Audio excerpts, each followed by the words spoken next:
Hey, everybody, it's Bill Gibson with Huey Lewis and the News. You're listening to my weekly mixtape with Brian Colburn, and get ready. It's a great mixtape. I want a copy.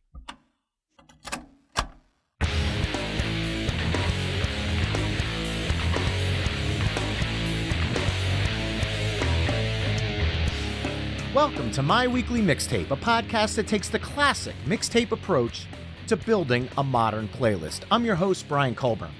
Growing up, my parents, I was blessed that they gave me a musical education through the artists and bands that they most resonated with, which for anyone who listens to this show knows that I'm talking about groups like The Cars, Billy Joel, Pat Benatar, Tom Petty and the Heartbreakers, Styx, and the band whose drummer just so happens to be my guest curator for this evening. I am truly honored to welcome to the podcast Bill Gibson, drummer for Huey Lewis and the News. Bill, thank you so much for joining me on My Weekly Mixtape. Oh, you're welcome. My pleasure. I'd like to start by asking you the same question I ask all my guests. Bill, the word mixtape, does that have any meaning to you? Yeah, it reminds me of, the band, we used to make mixtapes back in the day, and both my daughters actually used to make mixtapes to take to school. You know, you put together a cassette with all your favorite tunes, and that's what a mixtape is to me. Well, tonight we are going to be making a mixtape of the greatest songs from Huey Lewis and the News. Now, to put that into perspective, in 2006, the band released a greatest hits album that has 21 tracks on it. So right there are more songs on the band's greatest hits compilation than we are going to be including tonight. How hard was it for you, Bill, to put together a list of tracks that you're looking to contribute to the discussion tonight? Pretty simple for me. Really? Oh, yeah. I think I know the ones that have to be on there. And then, like you say, there's certain personal favorites that should go on. So we'll hash it out. We'll see what goes on. I'm excited to do that because this is going to be coming from the fan perspective along with the artists themselves. So let's get down to business. Tonight, Bill and I will be curating the ultimate Huey Lewis and the News playlist, and we'll use the old cassette deck approach. Bill, as my special guest, will begin side A with his first song choice, and then I'll add a song that I feel best follows up his choice. We'll then flip-flop choosing songs until we've mapped out 10 songs for side A. We'll then give our mixtape a proverbial flip, and we'll map out side B, only this time I'll kick things off with Bill choosing second. Our overall goal for the episode is to craft the best Huey Lewis and the News playlist possible through only 20 songs. At the end of the show, you could take our conversation to the next level by visiting the episode page at myweeklymixtape.com, where you can give our final curation a listen via the embedded playlist. And if you like what you're hearing on the show, please consider becoming a Patreon mixtaper at patreon.com/myweeklymixtape. And a few of the Patreon mixtapers chimed in with songs they feel should kick off the playlist, and I'd like to give a quick shout out to some of those. Patreon mixtaper Cactus Pete chimed in with Couple Days Off from Hard at Play, saying that album doesn't get the recognition it should, and I agree with that wholeheartedly. Patreon mixtaper Mally Hart chimed in with, while she doesn't know exactly what song she would start it off with, she would definitely end the mixtape with If This Is It. And Patreon mixtaper David Lee Smith chimed in with, I Want a New Drug. Elsewhere on the socials, people who follow me at My Weekly Mixtape on Facebook, Instagram, Twitter, TikTok, and Spoutable also had a lot to say on this topic, with a lot of the listeners chiming in with songs like The Heart of Rock and Roll, Hip to Be Square, Working for a Livin', Do You Believe in Love, Jacob's Ladder, and The Power of Love, with some nods coming in for awesome tracks like Some of My Lies Are True, Buzz, Buzz, Buzz, Trouble in Paradise, We're Not Here for a Long Time, and many, many others. Thanks to everyone who chimed in on this. So, Bill, with that, I'm officially pressing the record button on our mixtape, and the floor is yours. Why don't you dive into which song you chose to kick off side A? Oh, I didn't know I was going to have to choose number one on side A. Yeah, opening things up. Well, I think we're going to have to go with Heart of Rock and Roll. It was the first song on our biggest album. It's pretty much quintessential HLN. I can't think of a better one that really just says Huey Lewis and the News than that one. Could not agree more. 7 times platinum. This song the heartbeat that opens it up. Was that a kick drum that you did in the studio, or was that actually a triggered sound effect at the opening of the song? No, that was a Lindrum kick drum that I played with my finger. Okay, awesome. There's just something about that opening that just grabs your attention and immediately pulls you into the song. When you guys were recording Sports, you were coming off of an album that did reach number 13 on the charts, which was Picture This, but that album was not platinum, it was gold. So did you have any idea the heights that Sports was about to reach? No, we didn't. We knew we had a great album, and we had actually held it back from the record company because they were going through some internal struggles, and we held the masters back. But when they got their business together, we gave them the masters, and we knew it was a good record. We knew we had a lot of, and at the time, bands really need to have singles, hit singles, in order to thrive in that environment at the time. So we knew we needed a hit. We had no idea we were going to get 5 hits off it, and we had no idea it was going to be as big as it was, but thank God it was. Amen to that. And following up the Heart of Rock and Roll, I am a sucker for album opening tracks. And the albums that came out from the band between Picture This and 4, I rank pretty much equally across the board. Those 3 albums were literally the first 15 years of my life. And the songs on those albums resonate with me so much. And I'm going to follow up an opening track like the Heart of Rock and Roll with the next album in chronological order. And I'm going to go with the opening track from 4, F-O-R-E, and the Bruce Hornsby written Jacob's Ladder, which I think coming out of the Heart of Rock and Roll, Jacob's Ladder was, I want to say, the heaviest rock song from that decade of music. Now, I know there were some songs that were faster and a little bit more punky from the first album in 1980, but Jacob's Ladder had this passionate hard rock sound to it that really set it apart from some of the other songs that went across 4, because 4 really did weave in and out of a lot of musical styles that the band is known for. So I'm kind of curious, was there some sort of collaboration between the band and Bruce Hornsby working on that song? Well, we didn't work with Bruce on that song. Bruce actually wrote that song with his brother. Oh, okay. And of course, we'd known Bruce for a long time and had played with him before. He'd opened up a bunch of our tours, actually, The Range, Bruce Hornsby and The Range. Mm-hmm. And we were looking for material, and he said, well, hey, I got this one. And we listened to it and said, sure. So we changed it up a little bit from his version and put the background harmonies on there. And it was more rock than his version, clearly. What made you guys decide that that was the opening song for the album 4? I don't know. I think Huey did. I think it just made sense. Huey pretty much sequenced that record. Fantastic. Well, the floor is now yours to follow up the Heart of Rock and Roll and Jacob's Ladder. Okay, so you got 2 runners on. You got to get them over to third base, so you need a good number 3 hitter. And let me look at. I have a list of songs, and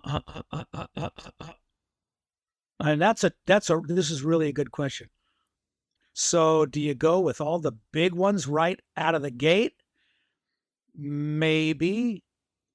Let's see. So we got Hard Rock and Roll, Jacob's Ladder. Wow, man, this is tough.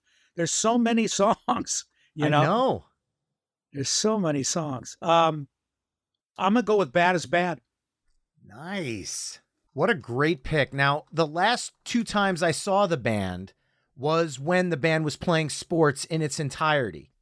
And to me, hearing that song in sequence was amazing, hearing that album. And I love the little shtick that Huey did at the point of the end of the side where this is where the album would stop and flip it over. Yeah. Such an amazing tour and such an amazing album.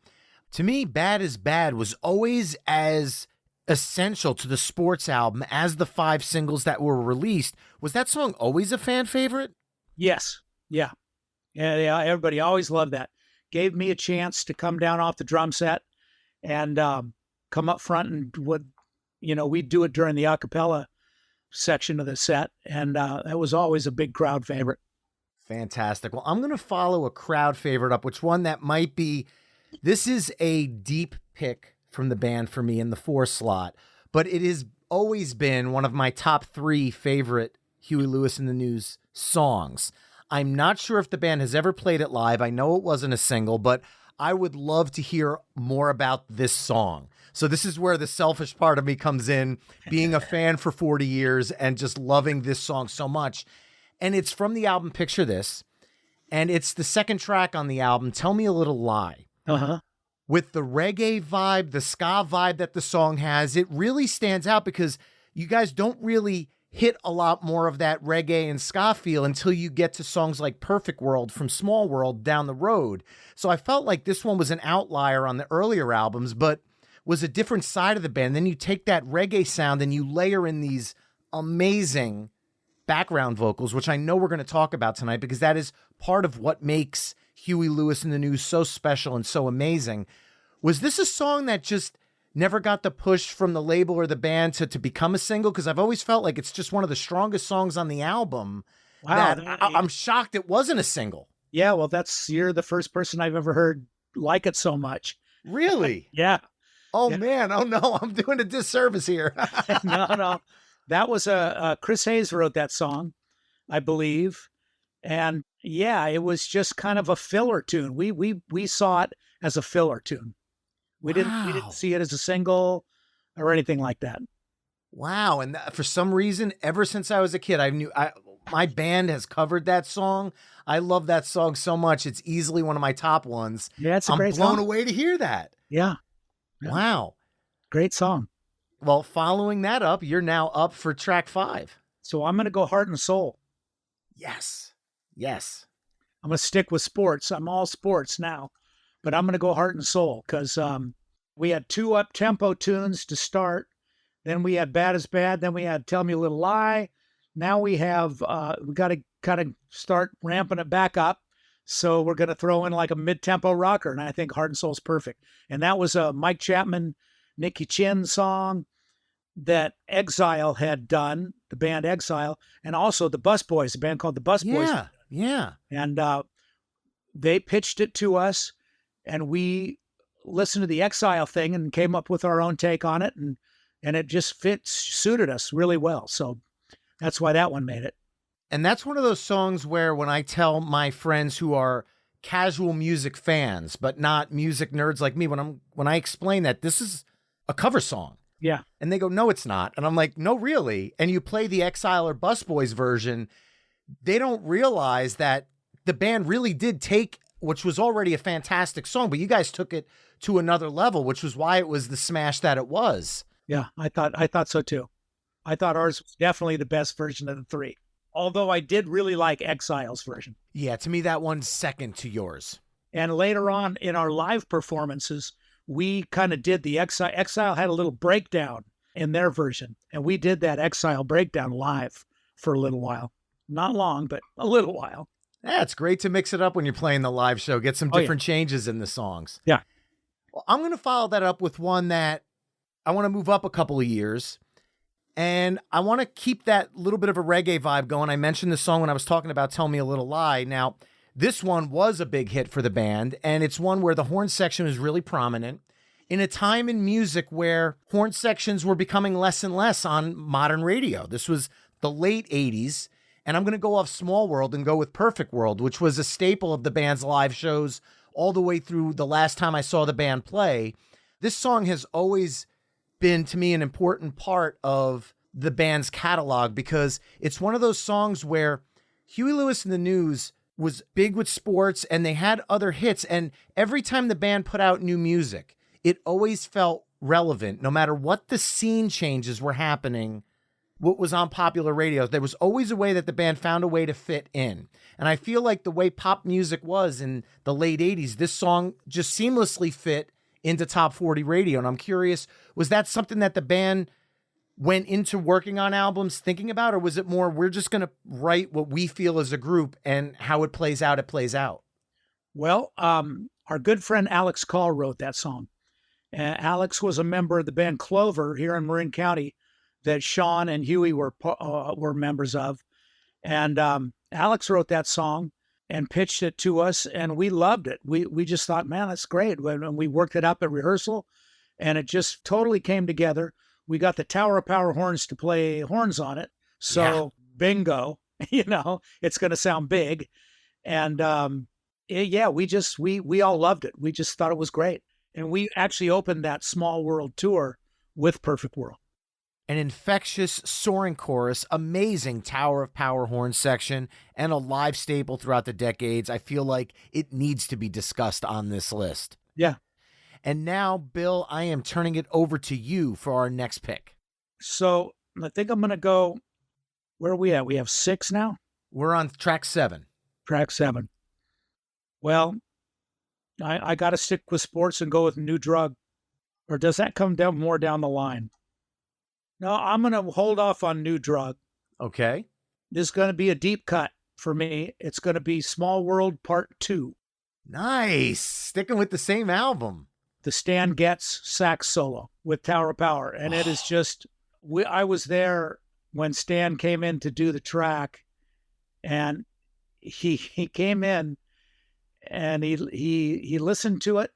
We sent him a copy to listen to at home. So we already knew what he was going to be playing over. And he came in and he did one pass, and then he did another pass, and that was it.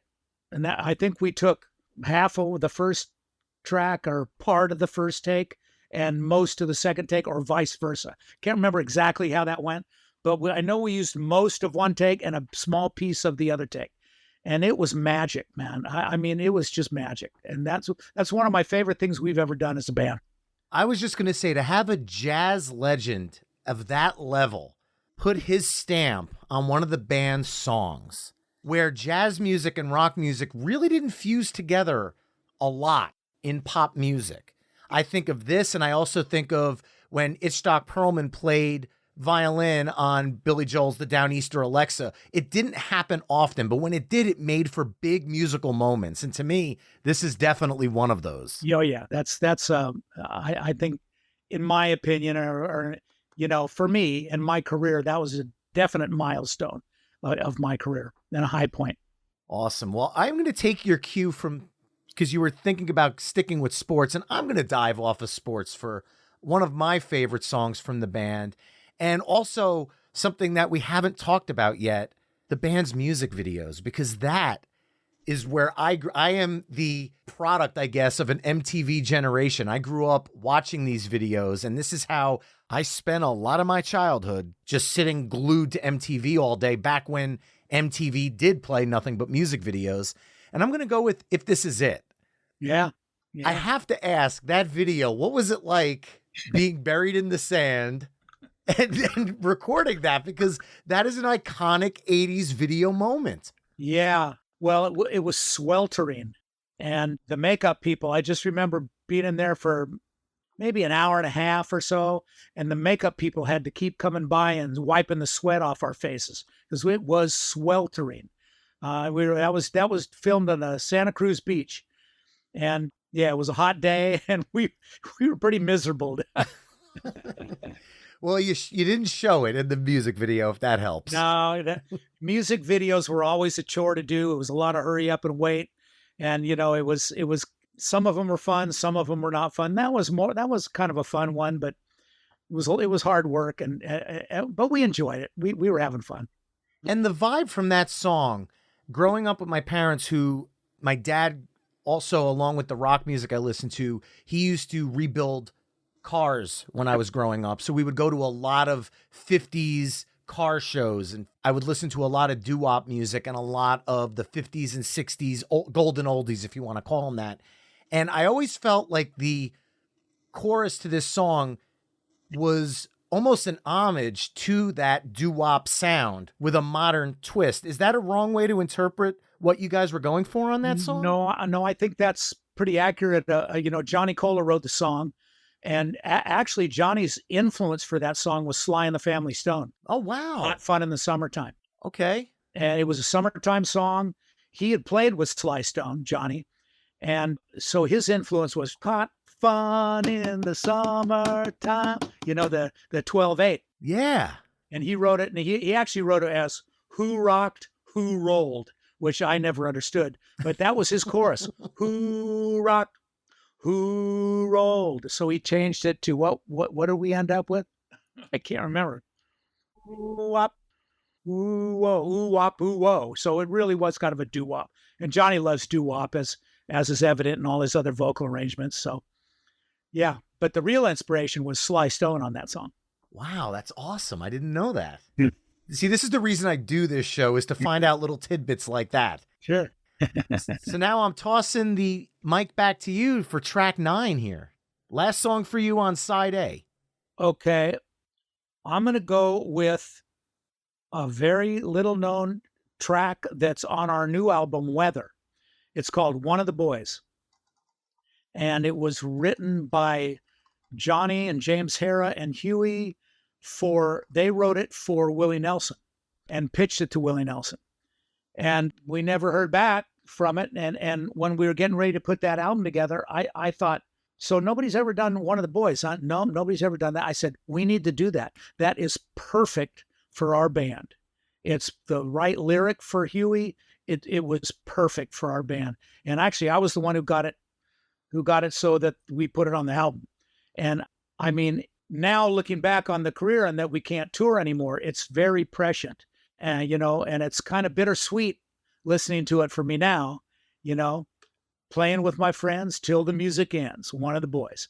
So it's got a lot of meaning for me. And I think it has a lot of meaning for everybody else in the band. That's amazing. I love that song. And to me, I'm a big country fan as well. That's something that I developed in the 90s and throughout becoming, and it was the last thing I expected to close the album out.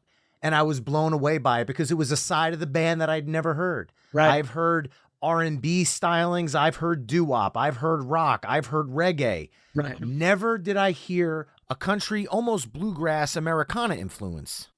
Listening to that song, I said, wow, they could have did an entire country album and it would work. Honky Tonk Blues on Sports. True, yes. But to this level, I feel like One of the Boys was even more leaning into, like you said, it was written for Willie Nelson. So that old style tinge, yes. Yeah, I agree. All right. So closing out side A, I'm going to go with a chart topper, massive hit, one of the biggest songs of the band's career, because this is the only time I get to close out a side. So I want to do something with a little bit of a statement. And to me, as an 80s kid, I probably watched no movie more than Back to the Future growing up. And I'm going to go with The Power of Love to close out the side. I was going to go with that for the start of the second side. Okay, so there you go. See, so we're very close here. To me, this song is just 80s rock perfection. The keyboard, everything about it. I was shocked it did end up making copies of 4 on international editions, but it was mainly recorded for the soundtrack. And I know there was a lot of stuff going on with the band and soundtracks prior to The Power of Love because of the whole I Want a New Drug Ghostbusters situation. Was the band still concerned stepping into Back to the Future to give 2 songs after everything that had just went down in the years prior? Not at all. Not at all. Ghostbusters was found to have been a copy of New Drug. Right. So it wasn't, we did nothing wrong. We wrote a song that was pretty much stolen from us. So we knew this was, it was all original. I think Alex Call had wrote a little bit of that, and Johnny and Chris wrote Power of Love. Huey wrote the words. And that was, I agree. It's pop perfection. It really is. Our biggest song easily. And just a great song with great playing on it. And, Chris's guitar solo is fabulous. And just the whole vibe was perfect. Absolutely love it. And that, folks, closes out side A of our ultimate Huey Lewis and the News mixtape. We kicked off with The Heart of Rock and Roll from Sports, Jacob's Ladder from 4, Bad is Bad from Sports, Tell Me a Little Lie from Picture This, Heart and Soul from Sports, Perfect World from Small World, and then Small World Part 2 from the same album, If This Is It from Sports, One of the Boys from Weather, and The Power of Love from the Back to the Future soundtrack. Be sure to visit myweeklymixtape.com to hear all the songs we've discussed in this mix through the playlist embedded on the episode page. Now, Bill, I'm a massive fan of cover songs, and I'd like to ask a question that I've been trying to figure out for the better part of a few decades now. On the duet soundtrack, Huey recorded the cover of Smokey Robinson's Cruisin' with Gwyneth Paltrow, and it became a massive hit. And it was featured on the band's 2006 Greatest Hits album, but credited to just Huey and Gwyneth Paltrow. Was that something that the News actually played on, or was that a house band for the soundtrack? That had nothing to do with the News. Zero. No one in the News participated. Okay. That was some deal down in L.A. that, they asked Huey to do and duet with Gwyneth.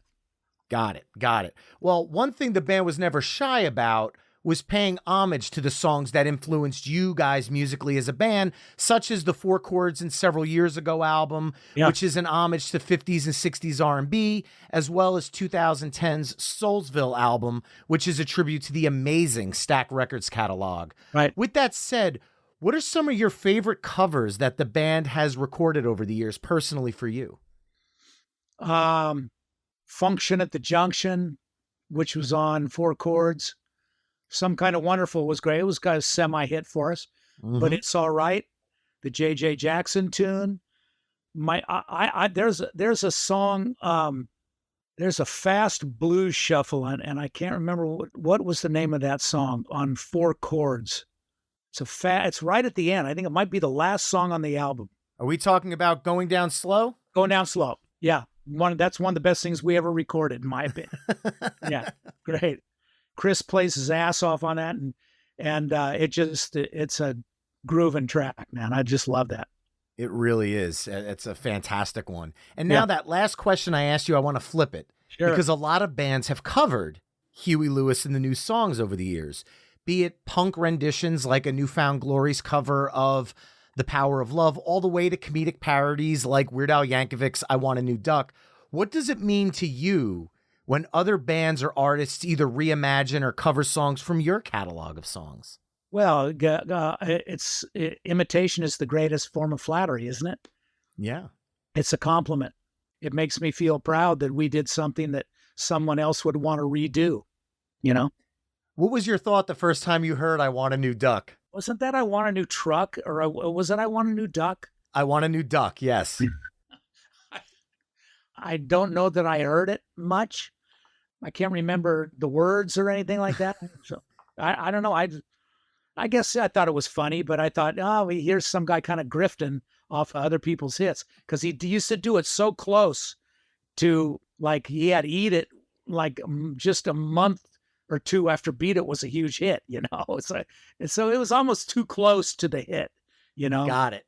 But funny, certainly funny. Especially for a kid at the time who was 7, 8 years old, and my parents were huge Huey Lewis and the News fans. Hearing that, I was like, hey, Dad, you got to check this out. Well, he's a very creative guy, Weird Al. Yeah, definitely. Well, now we are going to dive into side B, and I am going to kick things off. And I want to go back to start the side off because we used The Heart of Rock and Roll and Jacob's Ladder as the first two songs on side A. And I'm trying to think of what songs would really kick off a side well, and I want to go all the way back to the beginning, to 1980's self-titled album, and I want to go with the opening track again, Some of My Lies Are True, Sooner or Later.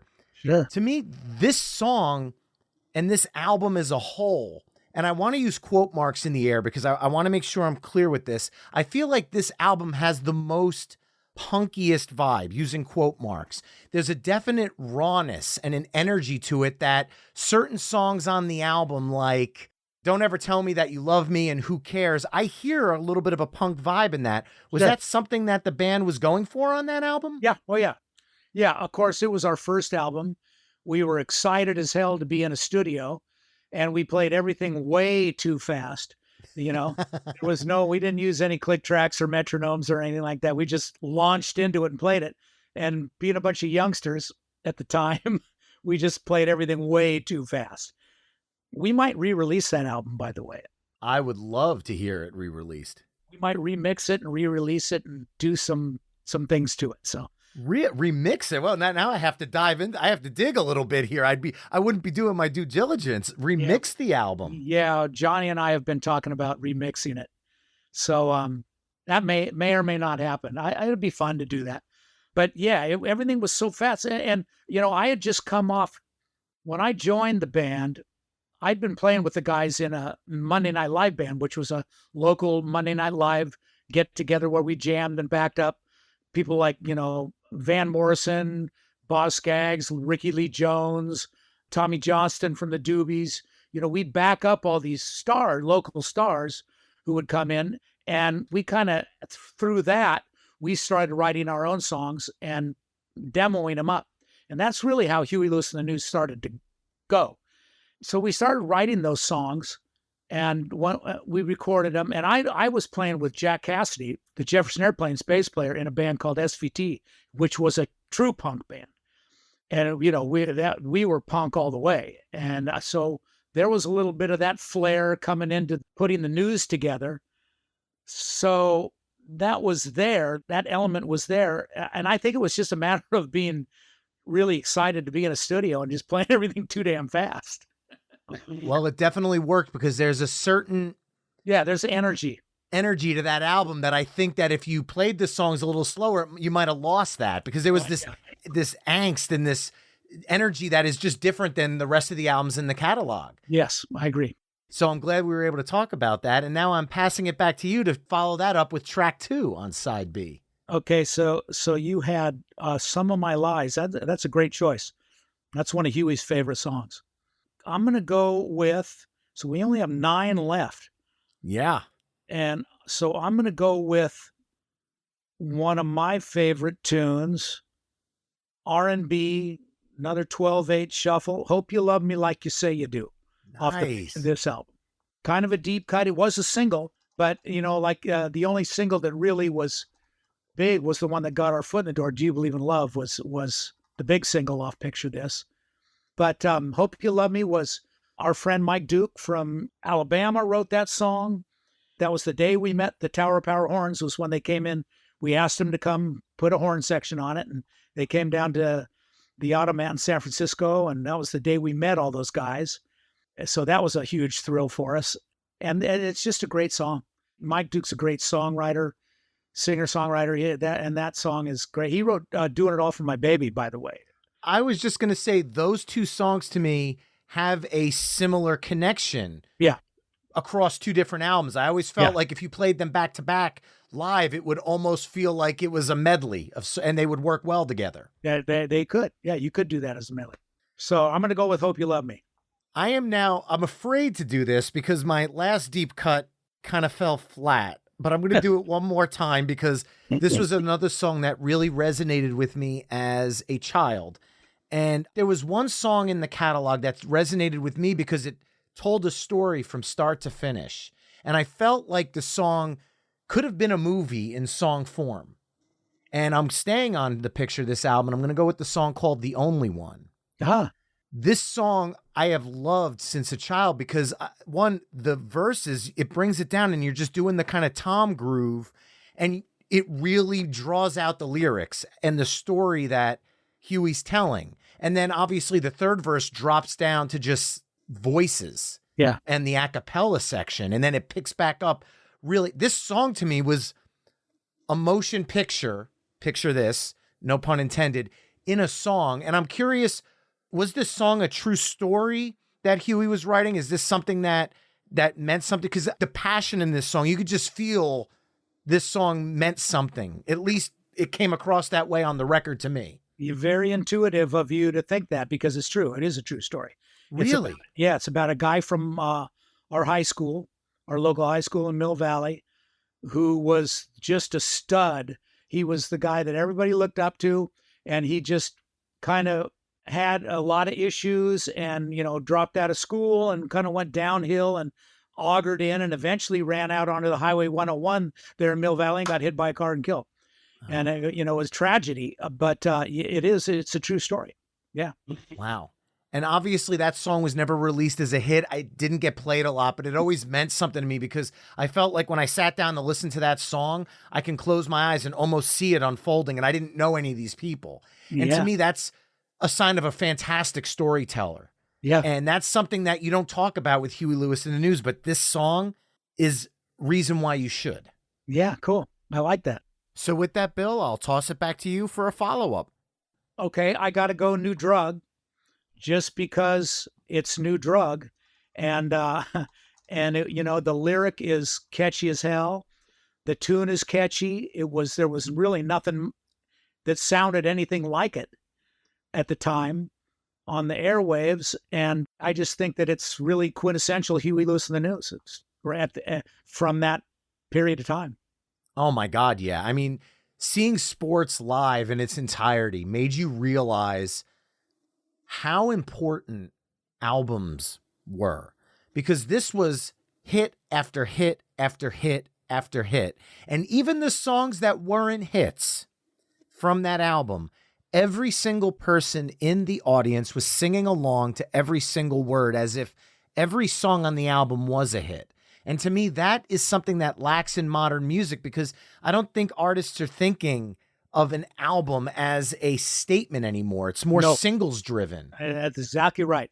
And I loved hearing albums in their entirety as a kid, which is why I always on this show kind of go to deeper cuts, because to me, if they're part of an album that has a hit song on it, to me, I've already heard the hit song the same amount of times as the deep cut.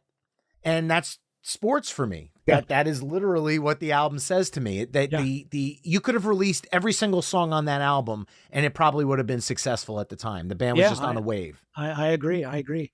You get us, man. You get us. That's my goal. 40 years of listening. I'm glad it's paying off, man. Well, following it up, I am going to go with what to me is one of my favorite songs from the band, but over time has become one of the band's most, I'm going to use the word infamous songs. Not on any part of your own, but I am going to go with, for track 5, Hip to Be Square from the 4 album. I originally bought the 45 because it was the first single released from the album. I had the 45. I fell in love with it. The day 4 came out.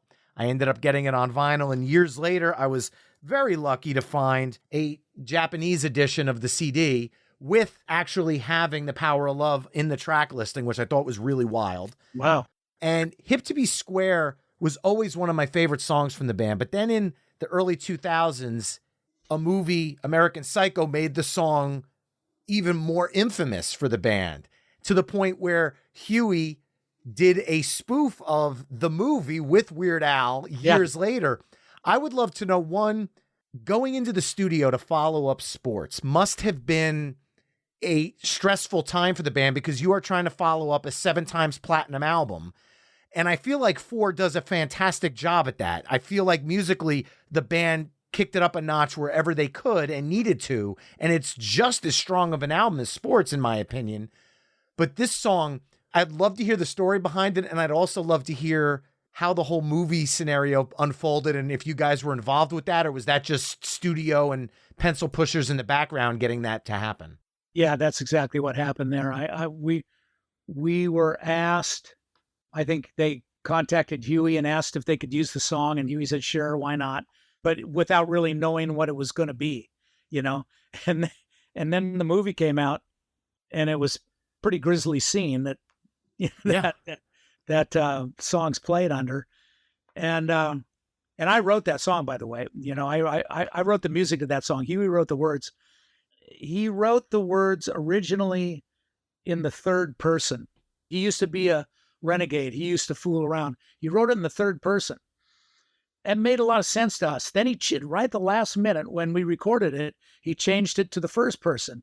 So a lot of people thought, oh God, these guys are square. They want to be square, or they're not hip. Nobody got, it's a joke. Mm-hmm. It's a joke, but that nobody got. And it was literally the theme song of the Los Angeles Police Department for a while. It's hip to be square, so clearly nobody got the joke. But, it's held up over the years. we till the end. We played it till the end, and it Yeah. was a crowd. People loved it, and it's who knows. Even though it was he's actually at the end he changed the lyrics to "Too hip to be square." He would sing "Too hip to be square," so it went through incarnations. Well, from a drumming standpoint, because I've listened to that song probably more times than I could even count. At the end of the song, you're doing the chorus on the hi-hat, and then it sounds like you go to like a halftime on the ride, and you do these fills that are a little slower than the vibe of the song. And to me, that always stuck out to me in a positive way because it was musically jarring, but in a way where it brought your focus back to what was happening. And it changed the groove just enough where something I haven't talked about enough tonight is how the band always played to the song. There was never anybody overplaying the song. That's but right. There were nuances in the music, like that ending where you switch to the ride. And it continued. That song could have went on for another 3 minutes as you were jamming on the ride, and that's where the song fades out. Yeah. Was that just part of the live performance catching you, or was that something you always did when you played it? How did that all come together? Well, I'm going to let you in on a nasty little secret here. That's a drum machine. That's not me playing. What? No, it's a hybrid. It's a drum machine kick drum and a drum machine snare drum. I went in and played the tom-toms, the hi-hat, and the cymbals. Wow. And right at the end, I was behind my whole kit, and I was just and I just went bop bop, it's a hybrid. It's not me playing the whole kit. Wow. Now, was that like a production technique that they decided to do for the song to give it that modern, quote unquote, modern mid 80s sound? Yes. Wow. Yeah. I never knew that. Bad as Bad is a Lynn drum as well. Bad as Bad's a drum machine that we used to wheel out on a wagon on stage live. A few others are drum machines too. New Drug is a hybrid of me. Any song that we used a drum machine, except for Bad as Bad, was a hybrid of me playing along with the machine. Wow. I knew that on Bad as Bad because the drums are a little bit more of that electronic sound. That's strictly I programmed that. And that has that 80s kind of synth drum sound. Lynn drum sound, yeah. Yeah, exactly. It's identifiable. Yeah, and there's something about that colored the song in a way that I don't know if you didn't have it, it might change the entire vibe of the song. It would. I agree. All right. Well, we're up to track 6 now, and I'm throwing it back to you. Okay. Boy, there's a couple of deep cuts that have been going through my mind, but there's so many hits. Way too many hits. Way too many hits. Let's go with. I'm going to have to go with another deep cut. And it's off the Small World album. And it's another one of your reggae jobs. It's Bobo Tempo. Nice. Which was cut entirely live. Really? Yes. The only overdubs were vocal overdubs, and we got all our friends to come down to the studio one night and sing all the backgrounds. It's a big, massive group background vocal. Yeah. That's all our friends and family and everybody who came into the studio, and we all did it that night. But the track is all live, no dubs. And it's just got a feel to it that's fantastic, I think. I love it. And I think the production's great. The sound is great. Love that track. That's an absolutely amazing song. And I'm curious, I've mentioned reggae now 3 times between Tell Me a Little Lie, Perfect World, and now Bobo Tempo. Who was the catalyst for bringing that reggae sound into the band's fold? Like, was there a member that really kind of leaned into that more than everyone else? Yeah, I think Sean. Well, Bobo Tempo, Clover played Bobo Tempo. And I'm not sure if they did it the way we did it. I never heard them play it. But yeah, Sean came in and had that whole thing on his synthesizer. He had that whole riff going. And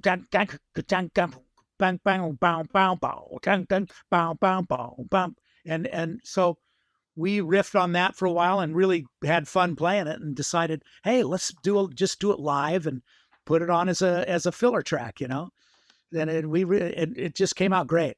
Well, one of the Patreon mixtapers that supports the show chimed in because I always ask our listeners what songs they would start off the tape with. And he had his answers, which were a couple days off, Power of Love, Hip to Be Square. And he said, but there's only a certain number of songs and you got to talk about some deep cuts. And he literally ended with Bobo Tempo, saying, the majority might not be familiar with this, but end of book. Like, what a great song this is. So Cactus Pete, I want to give a shout out to him because that's somebody else had that one in their list as well. And that's awesome to hear you bring that up as well. Cactus Pete knows what he's talking about. He's got good musical taste.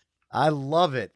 So following that up, I'm going to do something that's a little bit of a curveball here, but it's something that I mentioned earlier in the episode, and I think we need to go back to this. Huey Lewis and the News is a band full of amazing singers.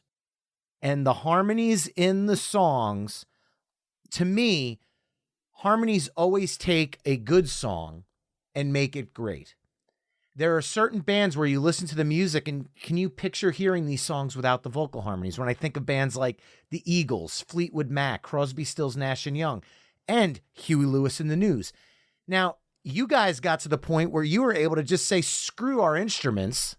Let's take a song that everybody knows by Curtis Mayfield as a funky R&B song, and let's strip it down and sing it a cappella. And it became a hit on radio and in live shows. And I am going to follow it up with your cover of It's All Right from the People Get Ready, a tribute to Curtis Mayfield album. To me, this song was a gutsy cover because you are taking the music out of a song that is ingrained in people's musical DNA, and you're changing it completely, flipping it on its ear and turning it into an a cappella song. And it's so good. What was the thought process behind that? Because I really feel like if there were ever to have been a video for this song, you guys should have been standing underneath the street light on a Friday night, all in a semicircle with people walking by, like almost like, just it has that vibe to it. But all the different, like between the bass all the way up to the tenor, it's so perfectly done. I'd love to hear the story behind this cover. Well, we started doing a cappella to warm up before shows. And then we would have parties back at our hotel after the gigs, get a bunch of people, and we'd end up in the bathroom singing all these old R&B tunes, and we did Chain Gang and Amen. And that's really how we came upon the a cappella deal. And Johnny started doing arrangements of different songs. And we decided, well, what the hell? We'll put a couple in our set and see what happens. And everybody loved it. So that it just became a staple of our live shows. And Johnny came up with the arrangement of that. And we did it, and we loved it because it's a great song, So, I mean, that's just, we love doing it, and that's the way we warmed up. Well, we've got 3 songs left, 2 of which are coming from you and 1 from me. So track 8, what do you got? Track 8, I think I'm going to go with, well, I know I'm going for my last track, if you don't go with it first. I'm going to go with, boy, it might be another deep cut. No, I'm going to go with Couple Days Off. Nice. I'm going to go with Couple Days Off from Hard at Play. That is a great song that we almost missed, but we did. We got it just right. And it's a great song. Nothing wrong with that song. No. It's a tune, man. It is awesome. And honestly, that just made my last pick even easier because I was flip-flopping between, because we didn't touch Hard at Play yet. And that is another fantastic album. And that song, again, musically, the dynamics of music were shifting when this album came out. Yeah. I mean, we are talking, this album came out in 1991. When Nirvana hit. Yeah, Nirvana, Pearl Jam. And yet, Couple Days Off still was on Top 40 radio and still sounded like it belonged there. Yeah. The band was a musical chameleon, being able to kind of find the vibe that fit that current style of music. And it's such a great tune. Yeah. Well, that makes my job easier because now I have only one song left, and I'm going to go with the song that my parents introduced me to Huey Lewis and the News with. So to me, it's a nice little coda at the end of my contribution to this mixtape. And it is off of Picture This. And it was a song that was originally called We Both Believe in Love, recorded by the band Supercharged on their 1979 album Body Rhythm. When I found out that Robert Mutt Lang was the original person behind this song, later in life, it blew my mind. I had no idea. And then when I went back and heard the original, I'm going, wow, like I had no idea. This is another instance like Heart and Soul where the original was good, but Huey Lewis and the News' version is untouchable. It is the definitive version of this song.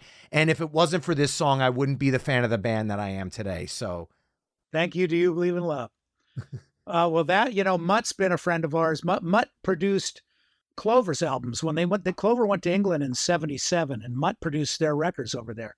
So Huey's known Mutt forever, and when we started our band, we met Mutt immediately, and we've been friends since 1979. So we've always just kind of thrown ideas back and forth. He actually wrote, what was the other one we did off of Heart at Play? Are you talking about Hit Me Like a Hammer? Hit Me Like a Hammer. Mutt wrote that song, yeah. And Mutt's a great guy. We love him. And thank God for Do You Believe in Love? That got our foot in the door with that one song, man. And I'll never forget where I was when I heard it for the first time. Driving down through San Anselmo, California, my little beat up VW Bug came on the radio, and I had to pull over, and I listened to it, and I went, "That's us. We're on the radio." Oh man, it was a big deal.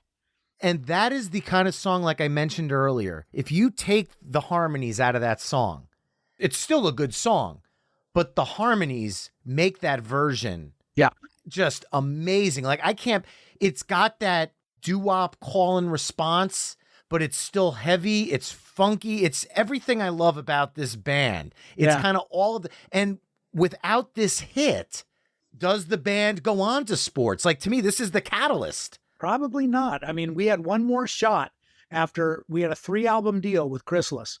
And after Picture This, we had one more shot, and it was with sports. And who knows if sports would have been received the same way it had if we hadn't had a big hit off Picture This. Yeah. Now, later in the years, the band reimagined the song for their live shows. Can you talk about the kind of the mindset behind that? Yeah, we got tired of the bum, bum, bum, bum, bum, bum, the Foreigner kind of deal, Yes. And we were more into an R&B vibe at the time, so we thought, let's just slow it down a little bit, and don't bounce, bump, bump, bump, bump, bump, which made sense. I don't know if it's any better or any worse, but it worked. I think probably the original's a little better, but there you go. Now, did the band ever record that in a version of that in the studio, or was that only for live? Live, not in the studio. Okay. Well, Bill, we're 19 songs in. You got to kick things off at the beginning of the night, and you get the honor of closing us out for the night. So what song are we going to end with? It's a no-brainer, and it's the song that we closed every show with for the last 35 years, Working for a Living. Gotta have that one. If you're making a Huey Lewis list, you gotta have Working for a Living. Even the Foo Fighters like it. Everybody loves that song. My Bad covers that one as well. We have so much fun with it. That is, again, that still has a little bit of the punk flair from the first album, but it's more honed in to fit the Huey Lewis sound. Well, actually, that was more in the Dave Edmunds, Nick Lowe rock pile vein. That's rock pile. That's Terry Williams on drums, and Nick and Dave, who are friends of ours as well. But it's fast. It's up tempo, boy, on that album. It's really fast. And this is something we didn't talk about at all tonight, which I almost feel like, and I apologize to Huey for doing any disservice. His harmonica playing is amazing. And we haven't talked about it enough tonight because that's yet another layer where you guys have all of these talented musicians in the band, but being able to find a way to work between the harmonica solo, the guitar solo, the horn sections, depending on the song, and have it all flow so naturally shows that there's a musical conversation happening amongst the members of the band that cannot be defined outside of the core of the group, because you guys, again, it always fit the song. When Huey came in with the harmonica, it fit. And when there was a sax solo, it fit. Or when there was guitar solos, it just all worked. And this was one where there was multiple solos in it, and it just really closed out every one of the band shows with that musical camaraderie and with that energy. And at the end of the day, this is pretty much, to me at least, a biographical song about the band, because for the better part of 4 decades, this is what you've done. Yeah. To me, Huey Lewis and the News is a band that for 4 decades in my life has been that hardworking, take no prisoners band. You guys went out there and did exactly what you did. No matter what the challenges or music scene changes were, you went out there and you were Huey Lewis and the News. And at the end of the day, that is why I am such a big fan of this band and why this song is a perfect way to close out tonight's playlist. Yeah. Great. Well, there, folks, you have the end of Side B, which kicked off with Some of My Lies Are True, Sooner or Later from their self-titled album. Hope You Love Me Like You Say You Do from Picture This. The Only One from Picture This. I Want a New Drug from Sports. Hip to Be Square from 4. Bobo Tempo from Small World. It's All Right from People Get Ready, a tribute to Curtis Mayfield. Couple Days Off from Hard at Play. Do You Believe in Love from Picture This. And Workin' for a Livin' from Picture This. You can always head to myweeklymixtape.com to hear all the songs we've discussed in this mix through the playlist embedded on the episode page. Now, Bill, being a big fan of the band, I'm always going back and forth looking for new songs to check out. And I noticed that there are some expanded deluxe editions of the band's album that are being released in Japan this year that have bonus tracks. Some of them, the Sports is 2 discs and has like 25 songs on it. Is that something that the band is behind? And are they going to do something in the US for that? News to me. Really? Oh, yeah. I had no idea that was happening. Wow. Yeah. Just goes to show you how much they include the drummer in decisions. I was going to say, I would figure this would be something where the band members would be privy to this information. I'm sure I would have heard about it eventually. But no, I did not know they were doing that. It sounds great. Yeah, I'm excited to get my hands on them. Unfortunately, they're overseas, so they're imports and they come at a premium. So I was hoping with the fact that the band is not touring that maybe there would be a resurgence of re-releases of the albums to kind of keep that music in the discussion. Are there any plans with the band happening right now that obviously, given everything that happened with Huey's disease and everything, that touring really isn't possible, but is there any activity happening with the band? Yeah, touring is not possible, unfortunately. Huey's hearing is so bad, he just can't. He can't even put on an album, and he can't listen to music, and that is heartbreaking to me, man. We've had several long discussions, he and I, about how he gets through that. Because at the beginning he was quite depressed, and but he's managed to pull through it. And I mean, he grades his hearing on a scale of 1 to 10. Every morning he gets up and he'll go, oh, it's like a 1 or a 2. And when it's a 1 or a 2, he just can't hear. Some days it's as good as a 6. So there's a possibility that we have not really looked into yet. But I think there's a possibility that on one of his good days, if we were to write some new music and the stars aligned and everything was perfect, he could possibly sing to a new track, which leaves open the possibility of more recording, which would be great. As far as shows go, we can't book shows because there's no telling what's going to, and when he wakes up and his hearing's a 2, he says any music sounds like a jet engine to him. Oh, it's just, distortion. Complete distortion. And so he can't hear pitch, and he just can't sing. So we're hoping that maybe Johnny and I are going to look into maybe, doing some writing and recording some new music, and maybe on a one-off good day he has, we can grab him and see if he can sing it, you know. So that's a possibility. Like I said, we're looking at remixing the first album, and we also have 3 live shows that we're looking to remix and possibly release. So yeah, there's things in the works. We got irons in the fire. I was going to say, any new music from Huey Lewis and the News to me is a good day, because as a decades-long fan of the band, this is the music of my youth and the music of my life. So it has been an absolute honor to talk with you about these songs tonight. Bill Gibson, thank you so much for joining me on My Weekly Mixtape. Oh, well, thanks so much for having me. Remember, mixtapers, you can find My Weekly Mixtape on Facebook, Twitter, Instagram, TikTok, and Spoutable at My Weekly Mixtape.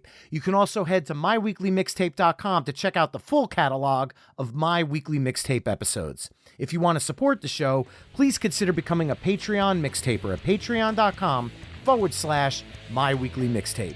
That's all for this week. Thanks again for listening, and until next time, enjoy the tunes.